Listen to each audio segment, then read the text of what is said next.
Welcome to Zwida Media. If you're new to this channel, please subscribe. Don't forget to like, comment, and share. Here's a new video for today. Enjoy. UNgizwe Mchunu uNomseleku ushaqa uthi lesi isikhathi samaqiniso ukuthi ahlalo balo sekhathele ukubuka isizwe siduka ngenxa yabantu abenza ibhizinisi ngento ongafanele benze ngayo ibhizinisi. Sanibona ngini bengelele ngiphinde nginamukele kuphi na kuphi elanibona khona le video. Manga oqala uStiyona lelikhasi wamukelekile igama lami ngusibonga konke wakandwando mothanda ungangibiza intatheli ka YouTube.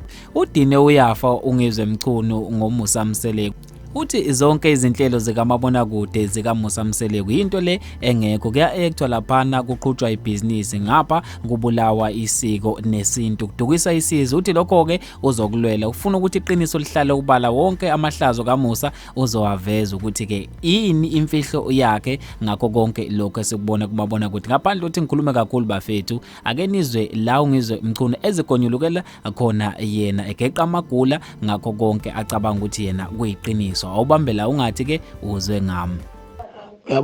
Uyabona isizwe samaZulu maske sathulela lento yobe seziyiwo la zokugcina vele lezi ezinye inhlanga zisithathisa kuyiduphunga nathi bese sivuma ukuthi siziduphunga senze izinto ezikhomba ukuthi ingqondo zethu ayisebenzi kahle ngoba kuvumela urwabishi. If we cannot stand and fight this out ngiyakutshena bafethu ngeke sisiye ndawo. Ingane zaziyo zodwa ezigcwele laphana. Abanye baze baphahluke basho bathi balande 80,000 kuya-actwa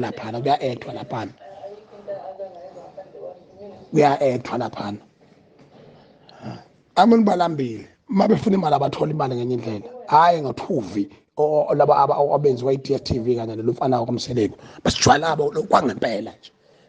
Kwakulungile egigile imkhuba emzini yawo yisena ebeza abantu abafazi bajike bezoqala phansi beshadwe eko TV ngaba sekuactwa sekuyi The Crown lena ayenzayo hayi ukuthi azojwayela kabi isiko lakaZulu lelulaze thina mabayifundela yena ubuqili bakhe kwakuwukuthi ufundela ukuthi oxhaphaza thina sengaba kubo.